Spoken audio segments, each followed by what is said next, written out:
बिस्मिल्लाहिर्रहमानिर्रहीम। अच्छा जी, मुसव्वते लफ्ज़ तो आपने सुना होगा, जिनके बच्चे छोटे हैं, स्कूल गोइंग हैं, तो उनकी टीचर्स ने अक्सर उनको मुसव्वते दिए होंगे पढ़ने के लिए, लिखने के लिए, याद करने के लिए।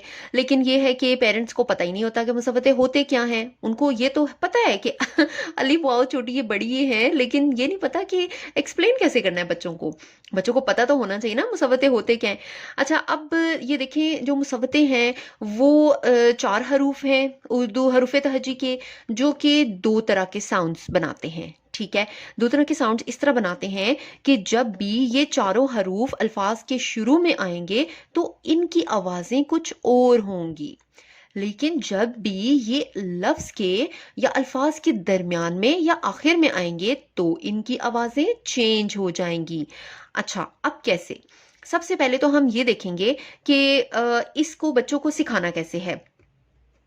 पहले तो अलग अलग व्हाइट बोर्ड पे ना आप लिख के बस बता दें कि बेटा मुसव्वते 4 होते हैं, उसकी फिंगर्स पे 1 2 3 4, अलिफ वाव छोटी ये बड़ी है। ठीक है, 3-4 दिन तो बस ऐसी प्रैक्टिस, चलते फिरते उसको बस यही मुसव्वते मुसव्वते मुसव्वते। लेकिन उसके बाद ना फिर आपने उसको पेपर पेंसिल देना है, उसको कहना है कि अपना हाथ ड्रॉ करो। हाथ जब वो ड्रॉ करेगा ना, तो फिर ना उसको ये चीज़ें याद रह जाएंगी कि इंडेक्स फिंगर पे मैंने अलिफ लिखा था, मिडल पे वाओ लिखा था, रिंग फिंगर पे छोटी ये लिखा था और लिटिल फिंगर पे बड़ी ये लिखा था। अच्छा, अब आप ये कर सकते हैं कि जो बच्चे की उंगलियों के एंड्स है ना, आप यहाँ पे भी ना मार्कर से अलिफ वाओ छोटी ये बड़ी ये लिख दें। ठीक है, फिर आप उसके साथ गेम खेल सकते हैं कि अच्छा अब बताओ कि आपकी इंडेक्स फिंगर में क्या है। तो वो ऐसे ओपन करेगा, वो कहेगा अलिफ, फिर इसी तरह से मिडल फिंगर में अलिफ वाओ, फिर अलिफ वाओ छोटी ये और फिर बड़ी ये। तो इस तरह से फिर आप पूछ भी सकते हैं अच्छा कि बताओ कि आपकी लिटिल फिंगर पे क्या लिखा हुआ है। तो वो कहेगा कि लिटिल फिंगर पे, अगर उसको याद होगा तो वो कह देगा बड़ी है। फिर इन केस वो कहता है कि वाओ है तो आप कहेंगी कि अच्छा ओपन, तो वो ओपन करेगा। तो फिर इस तरह से मतलब गेम गेम में ना उसको आसानी हो जाएगी, उसको चीज़ें याद हो जाएंगी। अच्छा, अब ये देखिए, बच्चे का आपने हाथ ड्रॉ कर दिया, अब आपने लिख लिया। एक और काम ये करना है, आजकल के बच्चे साउंड्स जो जॉलीफोनिक्स हैं उनके साथ फेमिलियर होते हैं, उनको साउंड्स बहुत अच्छे आते हैं, तो आपने साथ में इंग्लिश में भी लाजमी लिखना है।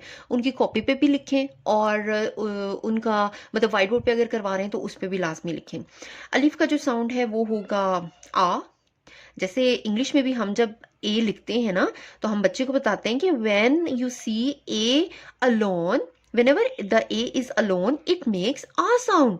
क्योंकि ए अकेला होता है तो वो कहता है आ, लाइक मम्मा मुझे मैं अकेला हूं। तो जेस्चर्स के साथ ना बच्चे बड़ा जल्दी याद कर लेते हैं। अच्छा जी, आ साउंड। फिर वाओ का साउंड ओ, होंठों को गोल करना है ओ। चटिए का साउंड है ई, ये आपको पता है ना, ये डायग्राफ्स हैं, डबल ई जो है वो ई साउंड मेक करता है। तो इससे अपने याद रखना है कि छोटी का साउंड होगा ई और बड़ी का साउंड होगा ए। ये भी डायग्राफ है ए और वाई। ठीक है, ये कौन सा साउंड बनाते हैं? ए साउंड। ओके जी, अब जो चीज मैं बताने लगी हूँ वो है पेरेंट्स के लिए, कि उनको समझ में आ जाए कि ये जो चारों हरूफ हैं वो किस तरह से डबल आवाजें बनाते हैं, दो आवाजें बनाते हैं। जब भी ये जो हरूफ हैं ये अल्फाज के शुरू में आएंगे तो इनका साउंड मुख्तलिफ होगा, जब भी अल्फाज के दरमियान में या आखिर में आएंगे तो इनका साउंड मुख्तलिफ होगा। अब जैसे हम लिख रहे हैं अलिफ है ना, तो अलिफ का साउंड हरूफ तहजी में तो होता है अ, लेकिन अगर हम अलिफ को मुसव्वते के तौर पे लें तो फिर अलिफ का साउंड होगा आ। जैसे हम लिखते हैं यहाँ पे अनार, अनार। ठीक है, अनार में अलिफ का क्या साउंड बन रहा है? अ। अ, लेकिन वही अलिफ जब मिडल में आया तो ये बना रहा है आ। अ आर, अनार। अभी आपको समझ में आया? शुरू में आ गया तो अ साउंड, दरमियान में आ गया तो आ साउंड। अब देखते हैं जब आखिर में आएगा तो तब क्या साउंड बनाएगा? ब आ ज आ, बाजा। एंड में आया तब भी इसने आ साउंड, मुसव्वते का साउंड बनाया आ।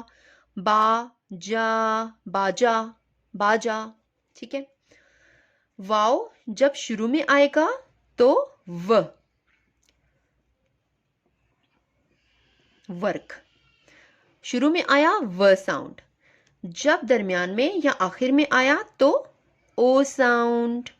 जो, रो, जोड़ो, ओ। ठीक है, शुरू में व, दरमियान में आखिर में ओ, तो हो गया ना ये मुसव्वता।